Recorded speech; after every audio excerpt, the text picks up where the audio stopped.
Hey YouTube, it's Justin with Alternative Drummer. Today I've got a really fun video for you guys. At least this is going to be a lot of fun for me, because sitting right here behind me is one of the weirdest drum sets made in probably the past 10 years, if not the weirdest. This is the Simmons SD2000 electronic drum kit, and I absolutely love this thing. It came out in 2017 to a very lukewarm response and kind of more of a negative response by the public.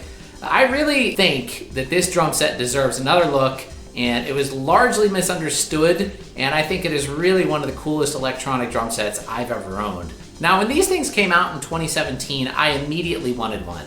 I just thought they were the coolest thing, and I was really surprised at how many people were leaving negative comments on the YouTube videos, and I am not kidding. This thing has some serious hate in the comments. If you go to the official Simmons YouTube channel and see the release video of this kit, it's unbelievable. People are just tearing it to shreds. I think the main reason for this is this drum set is largely misunderstood. If you think about it more as like an electronic instrument rather than something that's supposed to sound like or look like a drum kit, then you will appreciate what this set can do. Now, another thing that's really interesting is everything that this drum set can do, the SD1200 and the SD1250 can do as well, because the modules on those two kits are nearly identical to this module. Even though they look a little bit different, this one has a larger screen, there's no Bluetooth on the 2000, but almost all the samples inside and basically all the settings and the app and everything that you can do and all the tweaks that I'm going to show you in this video, you can do on either the SD1200 or the SD1250. So both of those sets can basically be as cool as this one if you think this is cool. I think it's really cool. So my plan for this video is actually to show you some programming and some of the things that you can do on this module that are very unique. I'm going to show you the iPad app. It's how I'm going to program it. And then I also want to show you some songs that I created using some custom patches that I wrote myself in the drums. Before we get into all of that though, let me walk you through the features of these drums. One of the coolest things about this drum kit are the sizes. Everything is quite large. Even though they list the pads as 9-inch toms, an 11-inch snare drum, and a 9-inch kick drum, they're actually all much larger than that if you include the second zone, which is the thick hexagonal shaped rim that goes around every drum. So that makes them all pretty big, and then when you have the whole thing set up, it actually feels kind of like you're playing an acoustic set because of the sizes. The cymbals are both pretty large. The crash cymbal, I believe, is a 14, it looks like, and I think the ride is a 16. And the crash cymbal is dual zone, the ride is triple zone. The zone for the bell on the ride is basically in the center of the cymbal, and there's no like risen zone at all. It's just kind of like you just hit in the center, and I actually kind of like that. However, the cymbals definitely feel a little bit weird because they're really stiff. They don't really give at all when you hit them, but still, they look really awesome, and I think they're a lot of fun just to look at, and just to have the complete set like this. They complete the look, and I really dig them. The hi-hats are single zone, and it has a variable hi-hat controller, so pretty much just like the SD1250, even though the SD1250 has multi-zone hi-hats. The rack on this thing is absolutely insane. This is by far the sturdiest rack I've ever seen on a modern Simmons drum kit. It has the hexagonal tube shape. All of the connectors are metal. There's drum key adjustments for everything. Everything is built very industrial strength, and it just looks really, really cool. And it's just really, really sturdy. It doesn't shake at all when you're playing, and it's quite heavy actually. All of the drums are mounted on this very unique ball joint type thingy. It basically is like a giant rubber ball inside of a socket, and it has a wing nut on the top, and you can loosen that and slide the drum around to position it where you like. Now, when I got this kit, it was kind of, set up for years, and the guy never even touched it. So mine were a bit stuck in the position when I took the drums off. So I had to basically put some WD-40 down in there and slowly start wiggling them around until they would start to move. But now they seem to be just fine. The snare drum is 3-zone. It has a center zone, one zone on the right side, and another zone on the left side of the rims. This way you can assign actually 3 different sounds on this drum. You can have a cross stick on one side, you can have a rim shot on another side, and a center hit in the middle, or you can just have 3 different snares on one snare if you like. The kick drum is probably the weakest part of the whole kit. And it's not that it's that horrible, it actually feels okay, but I actually think it could have benefited by having just a little bit extra weight to it to keep it from moving around so much when you play it. Though it doesn't slide on me, it just sort of moves a little bit. It doesn't really bother me when I'm playing. I don't even notice it actually, but if you look at it while you're playing, it does seem like it's moving a little bit. And you see that on pretty much all of the videos of this kit as well. But like I said, it's just more of an aesthetic kind of thing. It doesn't really seem to affect the playing at all. Maybe if you were going super fast on double kick, that might cause more problems, but I actually haven't been able to test that yet. Another interesting and kind of weird thing about the bass drum is you actually have an option of 2 different pedal attachments that you can use. There's one that's sort of recessed back into the pad, and that one is more designed for single kick drum pedals. And then there was another one that was a straight bar that was designed more for double bass drum pedals. Unfortunately, the guy that I bought mine from had lost the straight bar, which is what you need to use the double kick drum pedals. But I talked to the guys at Simmons, and they're going to send me one. They were just, thought it was cool that I just picked up one of these kits, and they still had a part laying around, so they said they would send me one, so I'm looking forward to getting that. So I can actually try my double bass drum pedal on here. I haven't really tried it yet. I had to make very minor trigger adjustments to adjust it to my playing. Once I did that, everything seems to trigger very accurately. I don't have any problems with crosstalk or double triggers or anything weird happening at all. It just responds really well to my playing. As I stated before, the module is pretty much exactly the same as the SD1250 and 1200 modules. It's just bigger, and it lacks Bluetooth. The nice thing, though, about it being bigger is it has a larger screen. One of my complaints about the SD1250 is that the screen was kind of little, and to read some of the text on there when you're actually working on some of those drum kits was a little bit difficult. And in fact, it's still a little bit difficult on this one, but it's a little bit easier because it is just a little bit larger. However, you could use the iPad app to pretty much do all of your editing, so you really don't even have to look at that module screen if you don't want to, except for when you're naming the kits. Okay, so now let's go ahead and show you guys some programming and why I think this thing and the SD1250 and SD1200s are such cool drum modules. Let's get to it. All right, so now I want to show you guys why I think this thing is so special. And this goes for the SD1250 and the SD1200 as well, because they are essentially the same module, although on those drums you don't get these crazy looking pads. But you can still do everything that I'm going to show you right here if you own one of those other drum sets. So I have the iPad app open here. And first off, let me just show you how you can select kits. So let's just select these different ones. And these are some of my custom kits that I made already.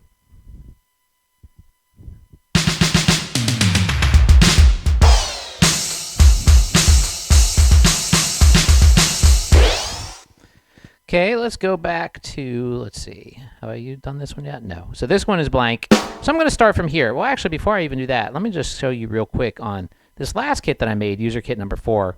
One of the things with the app, though, it doesn't show you what you titled the kit. If you named it something, like I actually have this one called Sim Kit number 2 in the module, but it just shows up as user kit 4 on the screen. But let me just give you an example here, what this particular kit can do. Just listen to the snare first.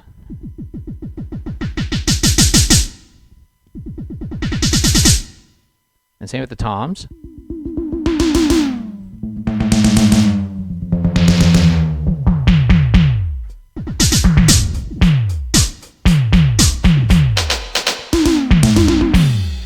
So I don't know if you were able to tell what was actually happening there, but I have the filter in the module turned on pretty much all of the drums, and it's set to react to velocity. So if I hit soft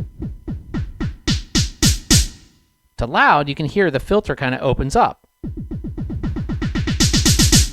then over here, I have this one. If you check this pad out on the edge, I have that actually set to respond to velocity and pitch. So if I play between these two drums and like my kick drum,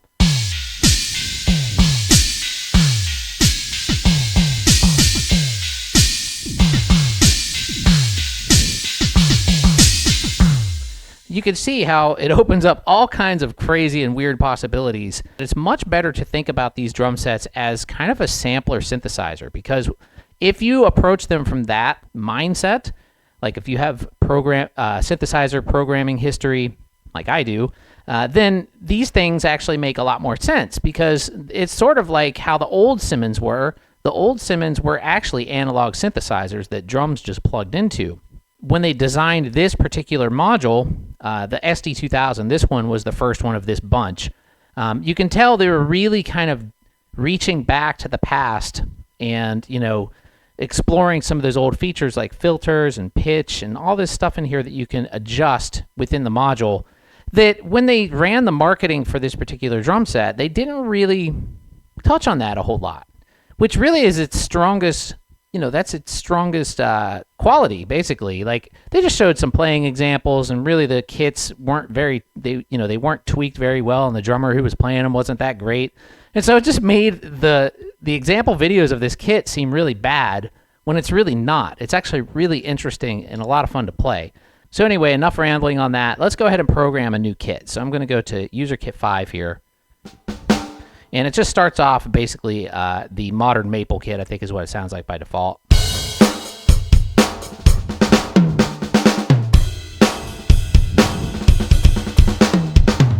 Which really doesn't sound that bad. I think it sounds pretty decent, actually. It's got a acrostic here and a rim shot here. The 3-zone snare.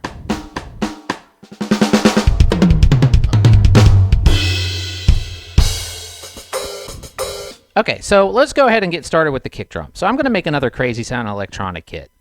And because I think really that's what this module really shines at. So hit my kick drum, and what I'm going to do is go here to kit volume and raise that up, and then if you see here on the right it says kick, I can just press edit here, and so now I can select my categories.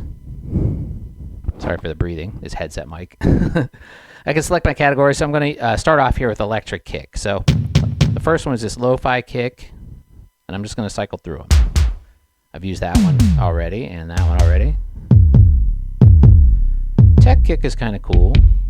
I don't think I've used the SDS7 yet, so let's start with that one. All right, so SDS7 kick, let's start off with that. So first off, I like the pitch, but just to give you an example, we can change the pitch here. Actually, maybe I'll go with a higher pitched kit.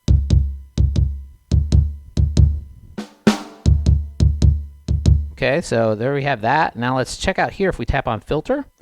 Here's the part I was telling you about. If we turn this bottom slider to the right, now that sets the cutoff to respond to the velocity. Now listen. So if I hit it soft, there's not a lot of attack, but if I hit it harder, there's more attack. And I actually like that on there. It adds a whole level, like a whole dimension of responsiveness. And I don't want to say realisticness because it's an electronic sound anyway, but it sounds somehow more natural when you do that. Okay, now let's work on the snare drum. That's all I'm going to do on there because I like that. So let's check out my snare. We're going to go back to voice, and I'm going to select electronic percussion. So spa clap.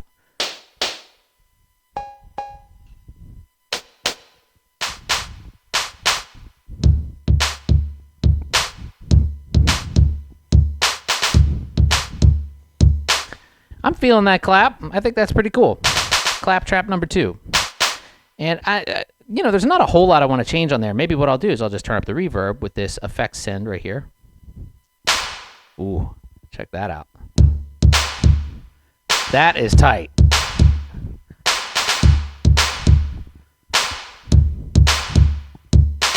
Okay, so now we need to adjust the other zones on the snare. So I'm going to hit the rim shot here, cross stick. And let's go on electric snare for this. And let's put an 808 snare there. Maybe I'll do that on both of these zones. Let me find it. Yep. Okay. 808 snare there. And I'm also going to put it on this side because I want matching zones on both sides there. I want the pitch to be higher though. And what I'm going to do here, raise the pitch up 5. And then on this one, up 5 as well. But I'm also going to do a fine tuning on the snare a little bit, so they're not totally even. Just give a little variety. It's like a subtle thing. And let's also increase the reverb on that.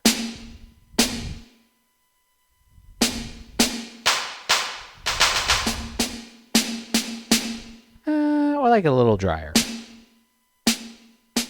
I might leave that 808 pretty dry and just leave the clap with a lot of reverb. Yeah.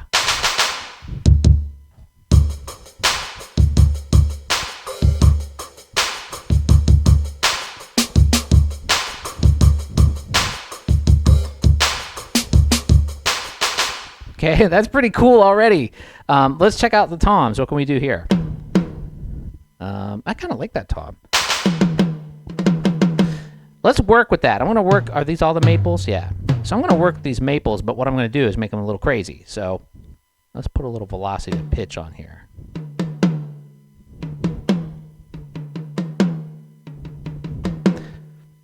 Okay, and what is that set at? 4. That's a little too much. Let's bring that down just a little bit. 3. Okay, and let's do that on all of them. Put these all to 3.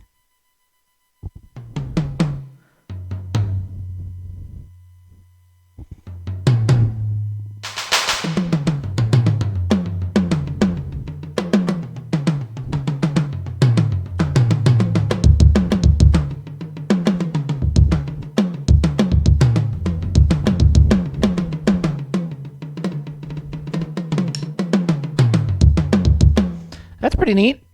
All right, what do we have on the... Actually, I'm not done with those yet. Let's go back to the envelope settings, or envelope, what do you want to say? And here, I'm going to do the same thing. I'm going to the filter.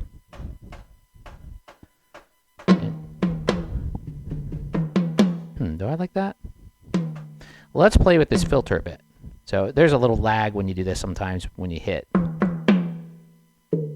Now, if we increase this resonance, there we go.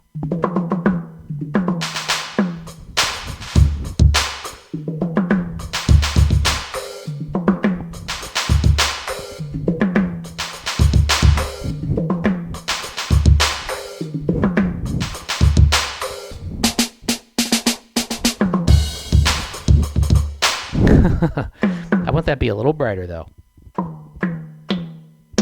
There we go. Okay, now I'm going to try to duplicate those settings on the other toms. What was this one again? Okay, so.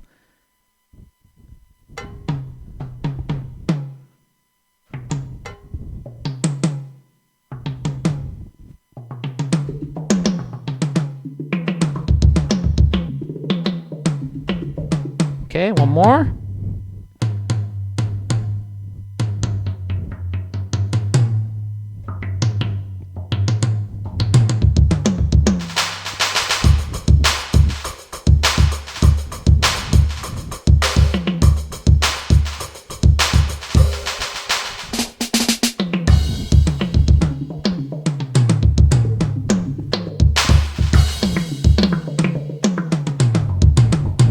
It's like droplets of water. That's so cool.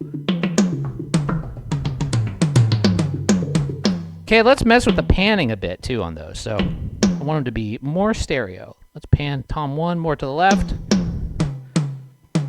Tom 2 we'll leave in the middle. Tom right more, or tom 4 more to 3. That's the number. Tom 3 more to the right. Too much.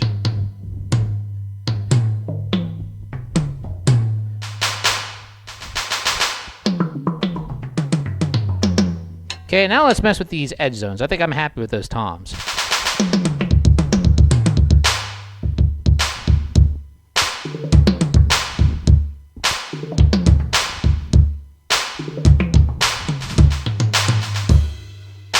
That is super cool. Okay. Edge zones on the tom, or rim zones. So let's go back to voice.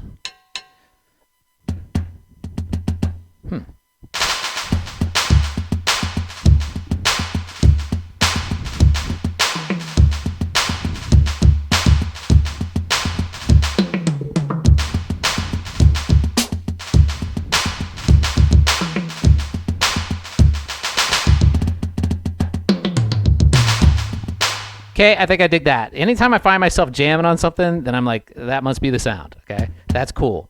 I don't even know if I want to change that. Maybe I'll just put a little reverb on it.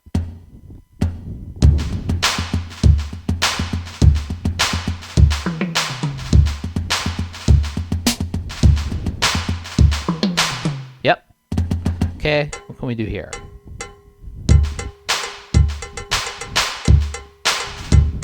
I kind of like a cowbell there, but I want to change it a bit. Let's see what we can do with the envelope. And I guess I should show you this. I mean, I'm not going to really change it, but here you have envelope to change the attack. So if there we go. So you can see you can lessen the attack of a drum. I don't know why you'd want to do that on a cowbell. But if you have like an effect sound or something you want to make like an ambient pad or something like that, you can do that there. And you also have the decay. So if you want it to, you know, die out longer, if you had a longer sample, you could do that there. So let's go to filter.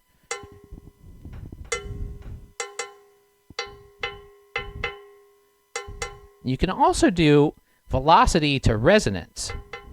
So this will change the resonance based on how hard you're hitting it. So if I do it down here, it's a little more obvious, I think. Or maybe up here. Right there. So you can see if I'm hitting it harder, then the resonance is increasing. That one doesn't really seem as noticeable to me, you know, like in the mix. So I really just mess with the velocity to cutoff. You can really get some wacky sounds if you mess with this filter and do that a lot.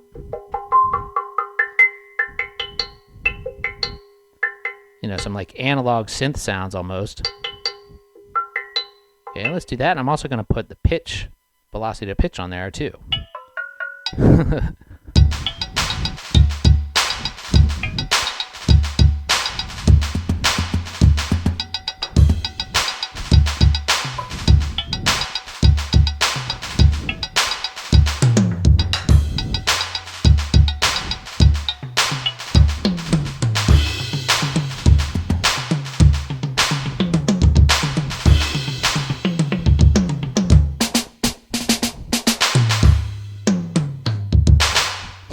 So that is sounding pretty darn cool already. What's on this last rim? Let's change that one. I'm not crazy about the tambourine sound, at least for that, for this kit. What do we have in African?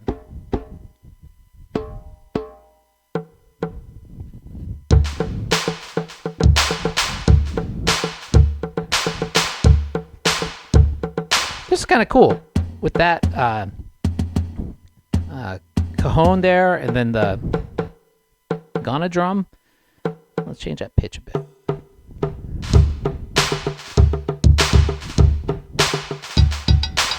And I think my velocity pitch is too much on the cowbell.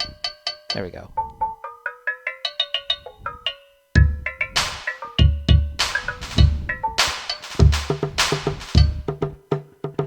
And let's play with our filter here.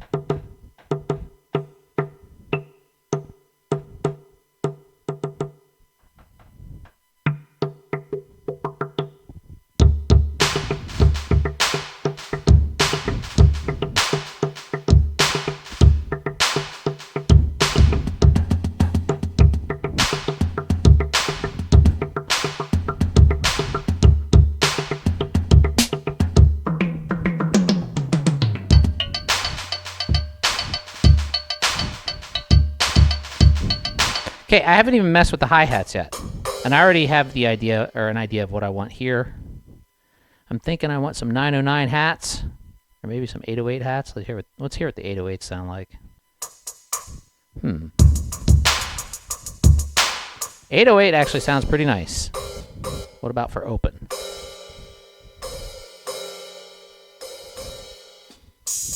Oh, wait.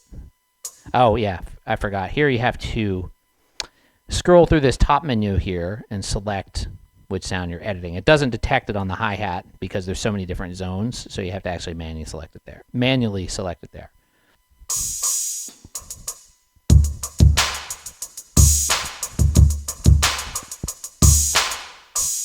And then there's a half open, which is right there. I'm just going to also select 808 open for that. Okay. Maybe what I'll do is change the pitch a bit though for the half open.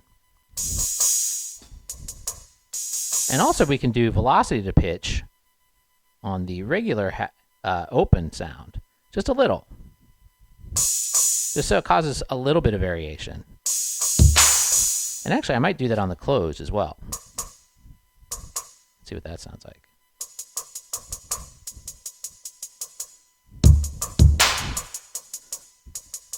It's really hard to tell on the closed app, but still. Just some subtle variation. Oh, I forgot to do the pedal. And actually, I'm going to leave those acoustic. The pedal and splash. Yeah, I like having those acoustic sounds on there. So.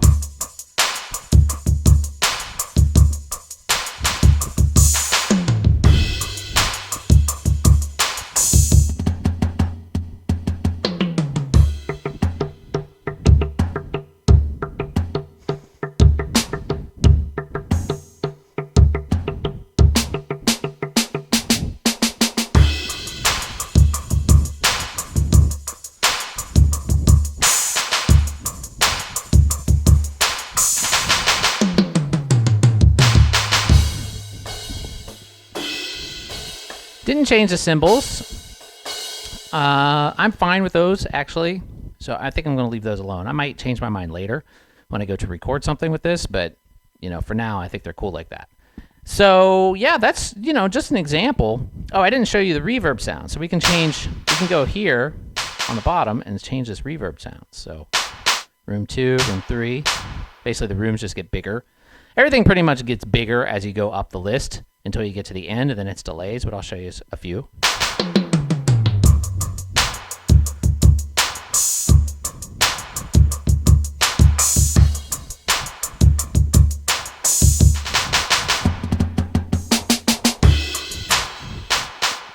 So that is room 3, stage 1. Even bigger. That's kind of cool.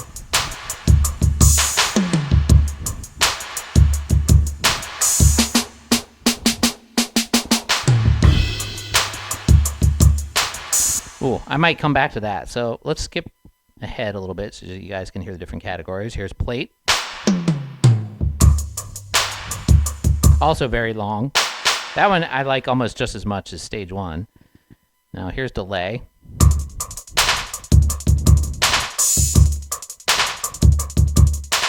Now, the delay and echo are cool, but kind of like the other Simmons modules that I have, you really can't adjust their parameters. They just are how they are. Here's echo. Echo's like a, you know, ping pong.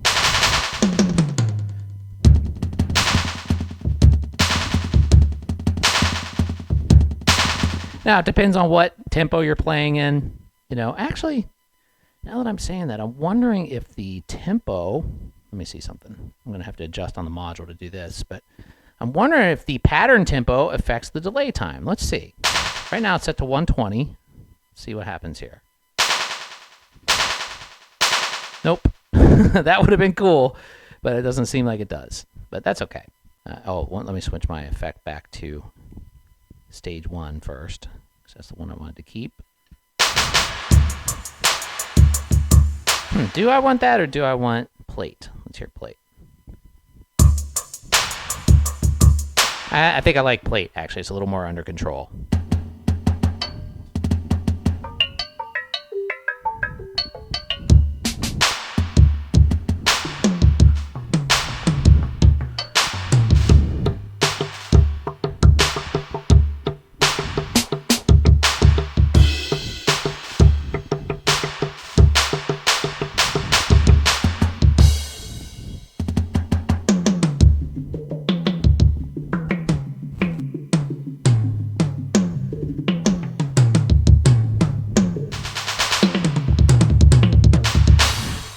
Pretty cool. Okay, I'm cool with all of that. I'm going to save this kit. And actually, on the user kits, they just save as long as you have the firmware update installed. You don't have to really do anything, but I do want to save it because I want to name it. But you can't see this right now. But that's okay. I'll just come back to the other camera right now.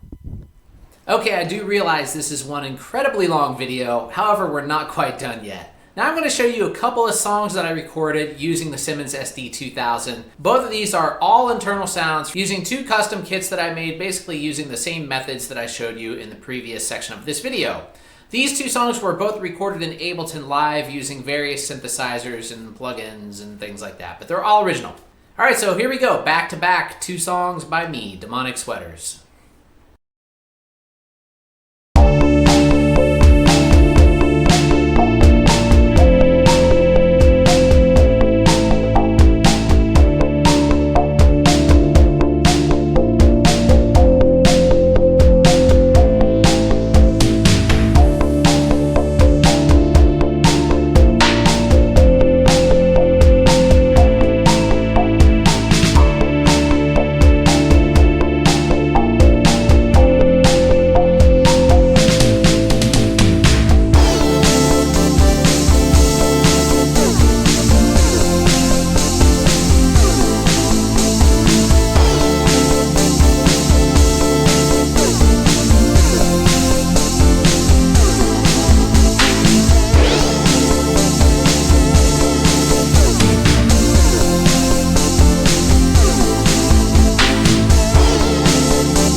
that's going to be all for this video, everybody. Thanks for watching once again, and be sure to like and subscribe. I'll catch y'all really soon. Have a great day.